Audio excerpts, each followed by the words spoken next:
এবং নারী অধিকার নারী মর্যাদার জন্য আজকের এই প্রতিবাদ সমাবেশে আজকের প্রধান অতিথি আমাদের অত্যন্ত প্রিয় জননেতা, যিনি স্বৈরাচার আমলে গুম হয়েছিলেন, সেই বিচ্ছিন্নের নেতা, আমাদের স্থায়ী কমিটির অন্যতম সদস্য, এখনো যিনি গণতন্ত্রের জন্য লড়াই করে নেতৃত্ব দিচ্ছেন, আমার স্নেহপদ জনাব সালাউদ্দিন আহমেদ।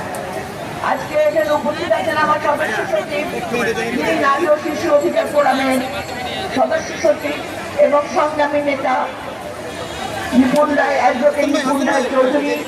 মঞ্চে উপবিষ্ট আছেন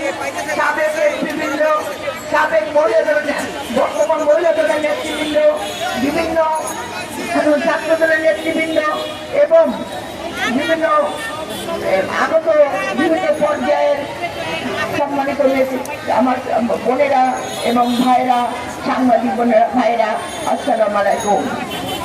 আজকে আমরা এখানে সমাবেশ হয়েছি কেন? আমরা সমাবেশে হয়েছি একটি প্রতিবাদ জানাতে। কারণ আমরা জেনেছিলাম, আমরা ভেবেছিলাম 5ই আগস্টের পরে আমরা অন্তত বাংলাদেশের নারী সমাজ তার সম্মান অধিকার নিয়ে মাথা উঁচু করে দাঁড়াবে। আমরা ভেবেছিলাম 5ই আগস্টের আগে গত 17 বছর আমরা যে বিভিন্নভাবে নারীরা গণধর্ষিত হয়েছে, কন্যা সন্তান ধর্ষিত হয়েছে, এবং শুধু তাই নয়, আমাদের বিভিন্ন জায়গায় গুম হয়েছে, খুন হয়েছে, মহিলাদের উপর নির্যাতন হয়েছে, এমনকি ভোট দেওয়ার কারণে গণধর্ষণ আমাদের দেখেছি পতিত সরকারের, স্বৈরাচারী সরকারের আমলে সেটা হয়েছিল। কিন্তু আমরা ভেবেছিলাম এই জুলাই আন্দোলন 36 জুলাইয়ের পরে আমরা নারীরা, আমরা যারা সংগ্রাম করেছি, নারী ও পুরুষ সমানভাবে অধিকারের জন্য সংগ্রাম করেছি, আমরা আমাদের মর্যাদা ফিরে পাবো। কিন্তু দুঃখের বিষয়, আজকে বাংলাদেশের নারী সমাজ আবার অন্ধকারের দিকে ধাবিত হচ্ছে।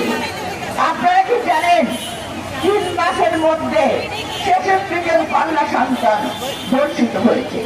আপনারা কি জানেন বিভিন্ন ভাবে নারীরা বিভিন্ন জায়গায় নির্যাতিত হচ্ছে? আপনারা দেখেছেন আজকে নারী সমাজকে ভিতরে ঢুকিয়ে দেওয়ার জন্য নারীর কর্মঘণ্টা আমাদের 5 ঘন্টার কথা কোনো একটি